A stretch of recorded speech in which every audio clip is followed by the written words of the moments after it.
Hey everybody, welcome to lesson 6 of the tarot. As promised, today we're going to talk about the meanings of the cards.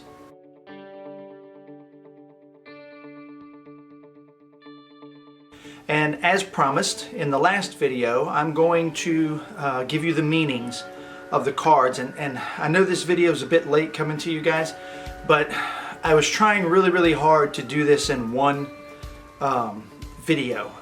And it's just going to be way too long, so I'm going to break it up into 2 videos. So we're going to start with the major arcana and the aces today. I'm going to give you the meanings for those. Make sure you have a pen and a pad ready to get these meanings down.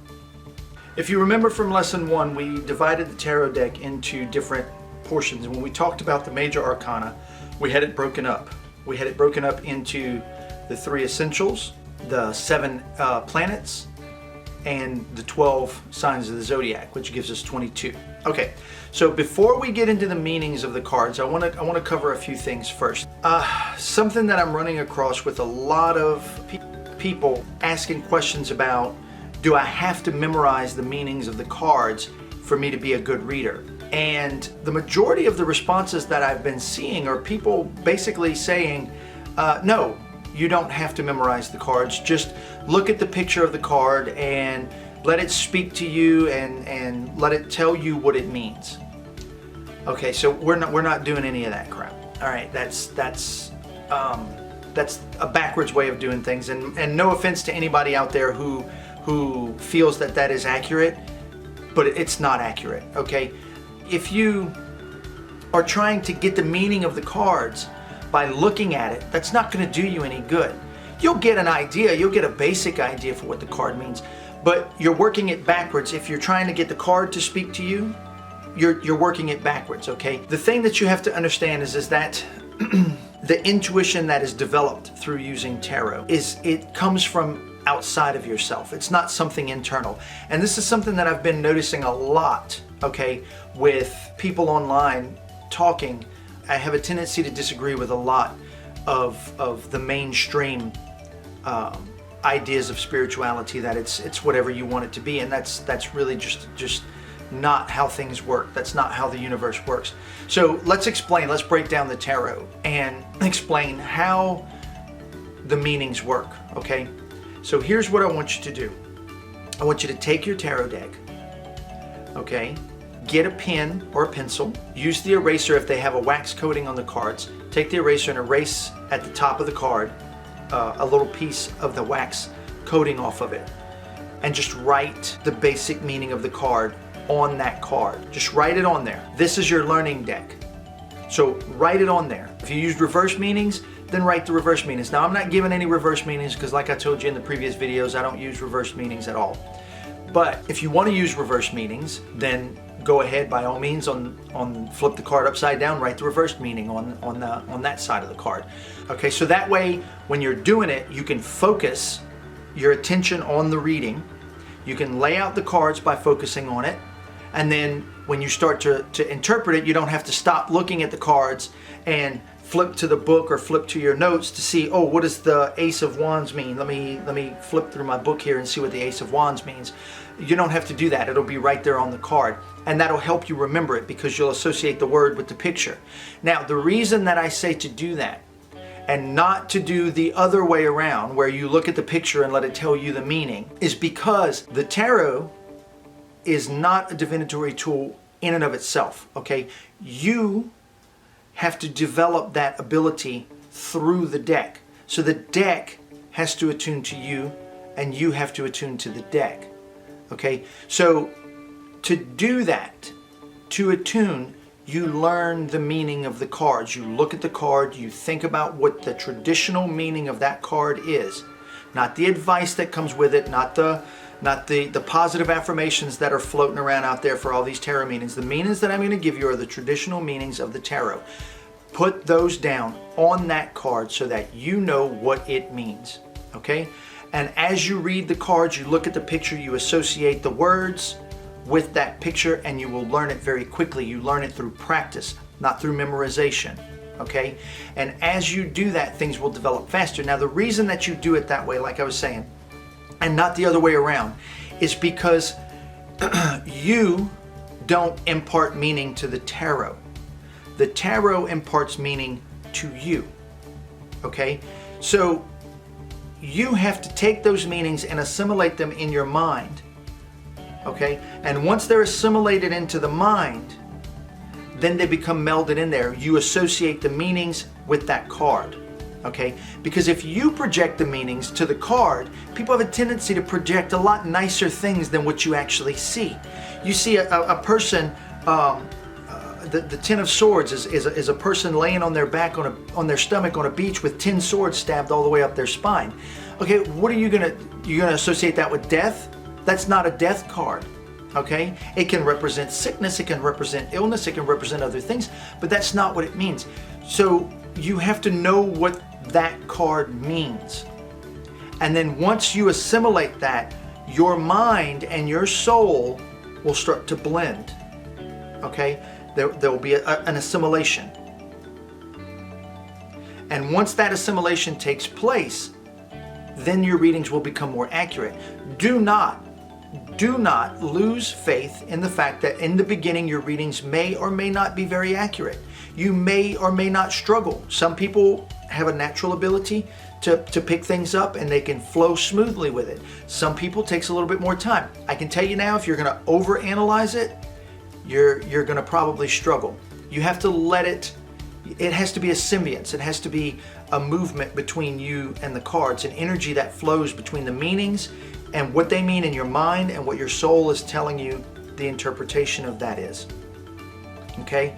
It's a very subtle thing, but you cannot look at the cards and discern the meanings and expect to get very accurate results. And people who are doing that, I'm sorry to say, but people who are doing that, you're not giving a tarot reading in the way that a tarot reading is traditionally meant to be given, which is to give advice and to give guidance. What you're doing is you're giving a series of positive affirmations, like I showed in the other video that I've done, where I compared the traditional meanings with some of the more modern meanings that I've been seeing float around on the internet.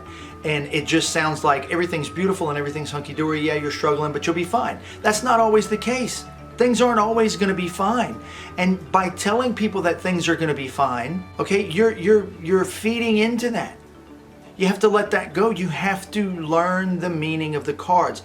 And for me, personally, I just feel like if you're not going to take the time to commit to learning the meaning of the cards, then you shouldn't be a tarot reader at all. Okay? It's not just, oh, I'm going to pick up this deck and, oh, it's pretty cards and look, this means this and this means this, and I'm going to be able to tell your future and I can guide you and I'm a powerful person. That's not how this works.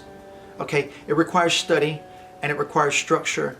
And if you follow the patterns that I'm giving you, if you learn the meanings that I'm giving you, and you do it the way that I'm saying, I can promise you that over a period of time, and not very long, 6 months, 7 months of steady work with it, and you'll become very fluent in the tarot.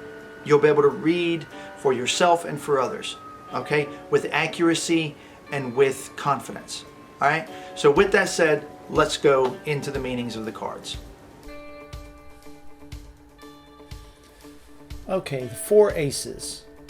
Now, if you remember in the earlier videos, we talked about the power of the aces. These are the root powers of the 4 elements of nature: earth, air, fire, and water.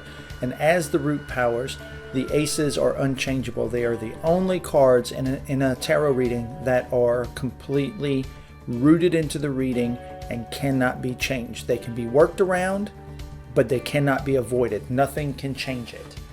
Okay, so let's start with the Ace of Swords, which is the root powers of fire.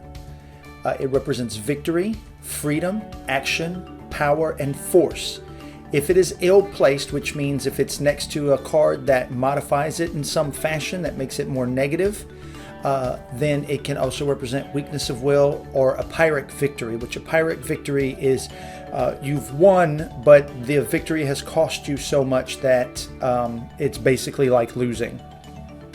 Ace of Wands, the root powers of air, represents divine force, strength, power, energy, a natural influx of power and intellect, but involuntary and not sought for. It's an epiphany. So when the Ace of Wands shows up, this is a change that is coming in the person's life that is involuntary. They're not looking for this. It's going to happen whether they want it to or not. It's not something they're seeking.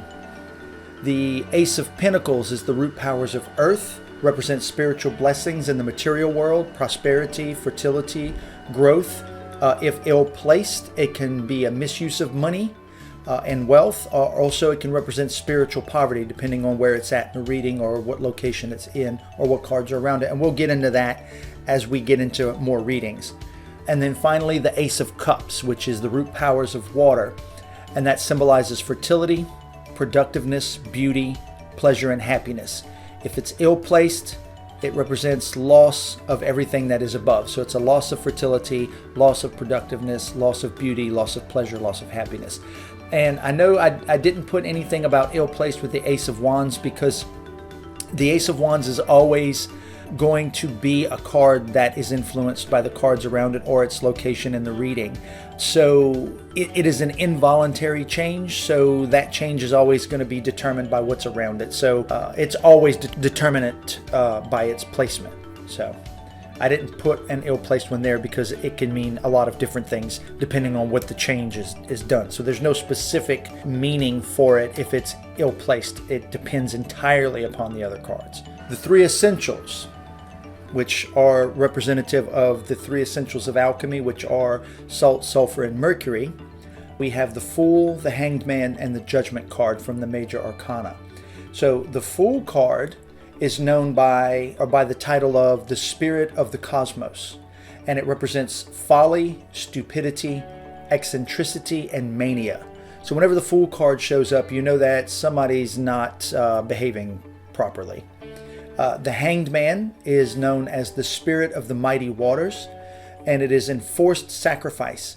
It is punishment, loss, fatal, and not voluntary, and in general represents suffering. So whenever you see the Hanged Man card, this is essentially something that the person is going to be forced to give up in order for their progress to move forward. Generally, you don't want to see the Hanged Man card. Judgment is also known as the Spirit of the Primal Fire, and it represents final decisions, judgments, sentence, determination of a matter without appeal on its plane. So when the Judgment card comes, that is the final say on the matter.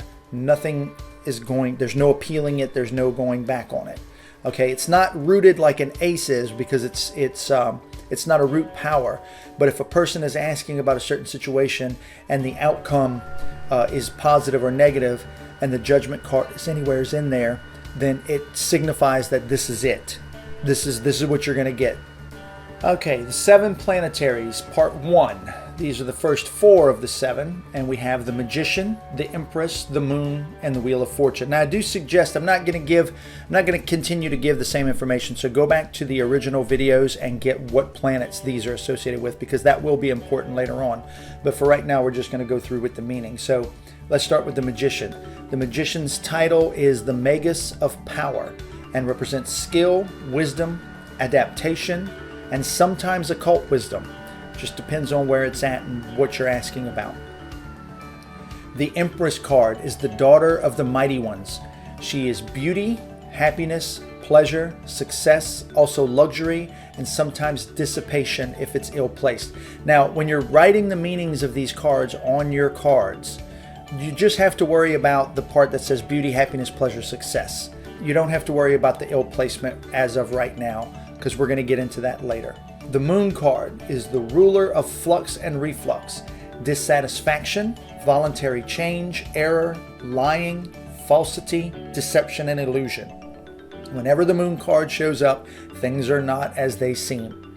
There's something going on behind the scenes that the inquirer, the querent, is not aware of. Somebody's lying to them, or perhaps they're lying, okay, depending on how the reading is falling. The Wheel of Fortune. The Wheel of Fortune is the Lord of the forces of life, It represents good fortune and happiness, but sometimes also a species of intoxication with success.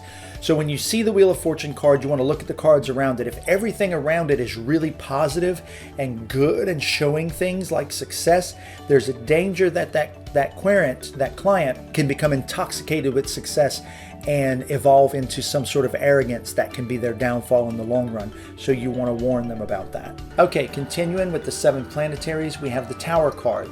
Lord of the hosts of the mighty, represents ambition, fighting, war, courage. In certain combinations can be destruction, danger, fall, and ruin.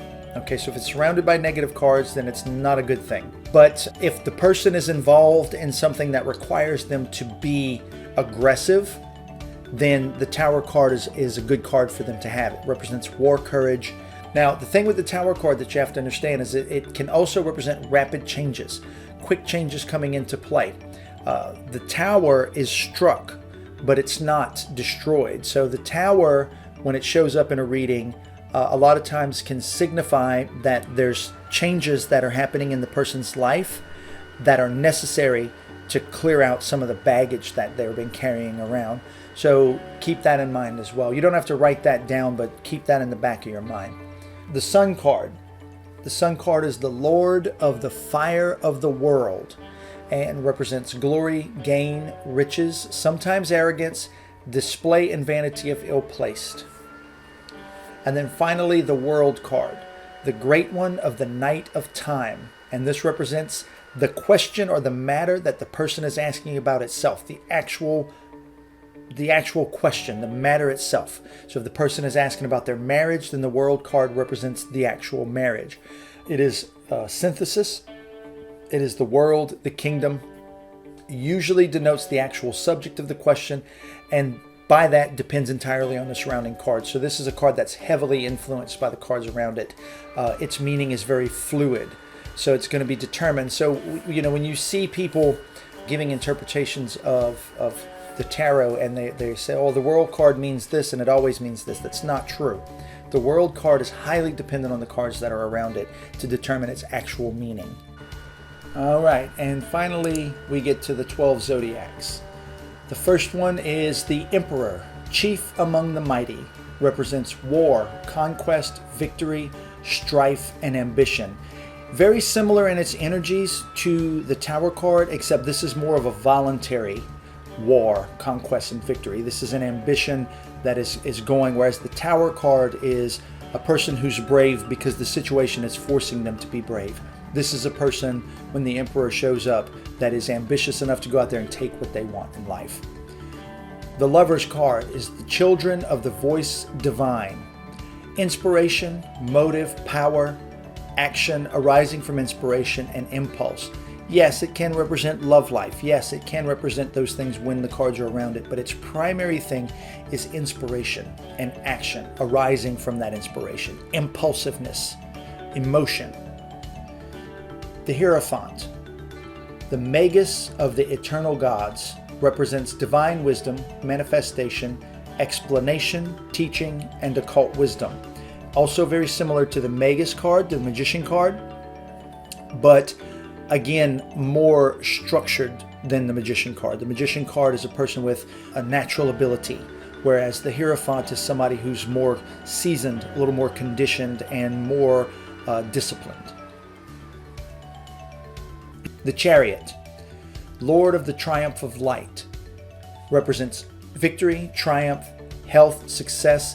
The success, though sometimes not stable or enduring, but essentially and most importantly represents a person taking control of their life, taking the reins and getting their life where they want it to be.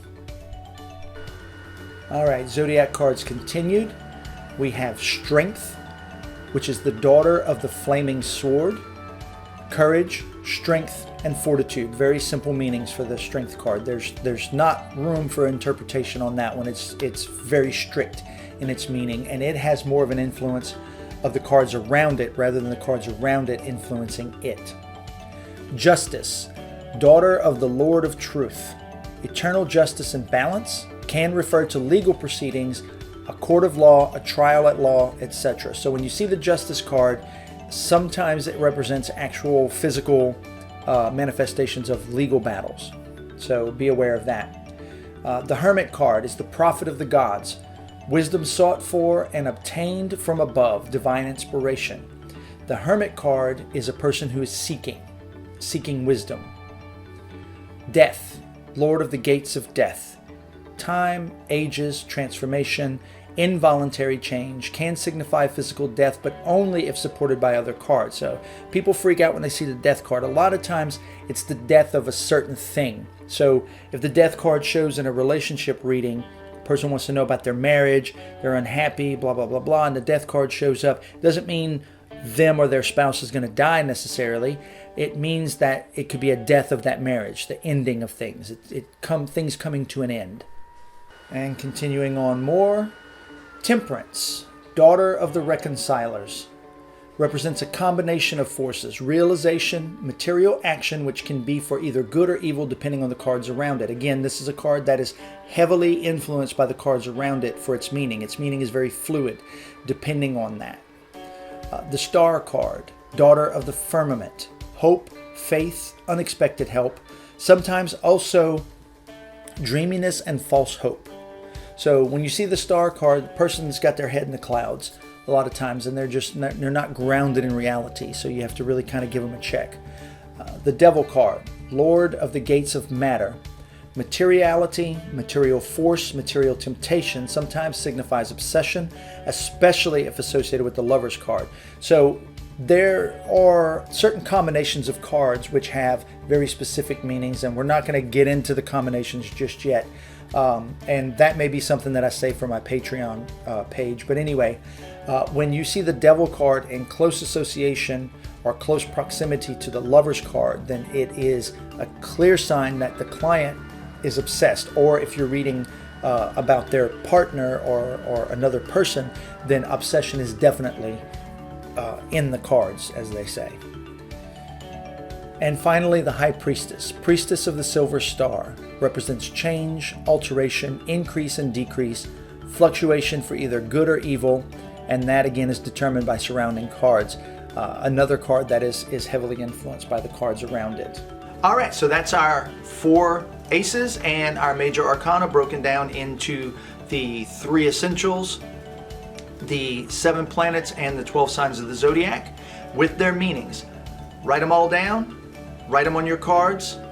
Also, if you enjoy these videos and you want to continue seeing them, please make sure you hit the like and subscribe and get notifications. Hit that bell too so you can get notifications when I put up new videos. Also, make sure to check out my Patreon page if you're looking to get any added content, extra footage. I've got a lot of other videos that I'm going to be uploading to that pretty soon.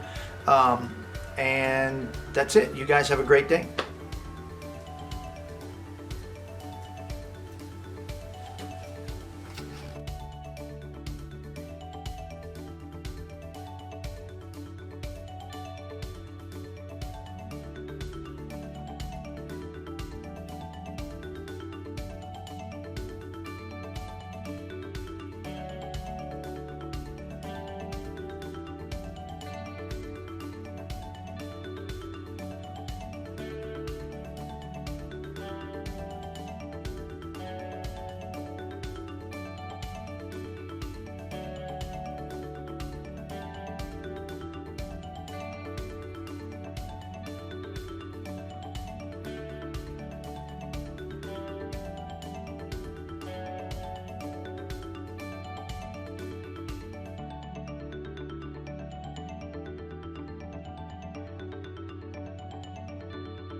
And catch me next week for the rest of it.